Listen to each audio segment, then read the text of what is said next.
ഭേദമാണ്. ഞാൻ എന്തായാലും ഈ നാട്ടിലുള്ള സകല സാധനവും വായിച്ചിട്ടുള്ള ഒരുത്തനാ. അതുകൊണ്ട് അതിനെപ്പറ്റി ഒന്നും പറയണ്ട. ആരാധിക്കാൻ പഠിപ്പിക്കുന്നുണ്ടോ? മുട്ടുകുത്ത് ഒരു വരി ഈ ഖുർആനകത്തെ നാട്ടുകാർക്ക് കൊള്ളാന്ന് ഒരു വരി പറ. നമ്മുടെ ഈ മൈത്രൻ സാർ നമ്മൾ വിചാരിക്കുന്നത് നിസ്സാരപ്പെട്ട ആളൊന്നുമല്ല. ഖുർആനിലെ, ഗീതയിലെ, ബൈബിളിലൊക്കെ വളരെ അവഗാഹമുള്ള, വർത്തമാന കാലഘട്ടത്തിൽ കിടയുറ്റൊരു പണ്ഡിതനാണെന്ന് വേണമെങ്കിൽ പറയാൻ കഴിയും. അതുകൊണ്ട് തന്നെ ഈ ഖുർആനിലും മറ്റ് ഗ്രന്ഥങ്ങളിലുമൊക്കെ നാട്ടുകാർക്ക് ഗുണമുള്ള എന്തെങ്കിലും ഉണ്ടോ ഇല്ല എന്നൊക്കെ അദ്ദേഹത്തിന് പ്രസ്താവിക്കാൻ കഴിയും. അതുകൊണ്ട് തന്നെയാണ് അദ്ദേഹം നിലപാട് പറഞ്ഞത് ഖുർആനിലൊക്കെ ഒരു വരിയെങ്കിലും നാട്ടുകാർക്ക് ഗുണമുള്ളതുണ്ടോ എന്നാണ്. ഈ ചോദ്യത്തിന് പിന്നിൽ അദ്ദേഹത്തോട് നമ്മൾ കലഹിച്ചിട്ടോ ചീത്ത വിളിച്ചിട്ടോ കാര്യമില്ല. കാരണം അദ്ദേഹത്തിന്റെ കാഴ്ചപ്പാട് ശരിയാണ്.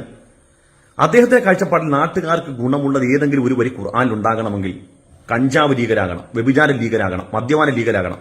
നമുക്കറിയാം വർത്തമാന കാലഘട്ടത്തിൽ സ്ത്രീകൾ മാറുമറക്കുന്നതിനെ കുറിച്ച് വരെ അദ്ദേഹം നടത്തിയ പരാമർശങ്ങളൊക്കെ നമുക്കറിയാം.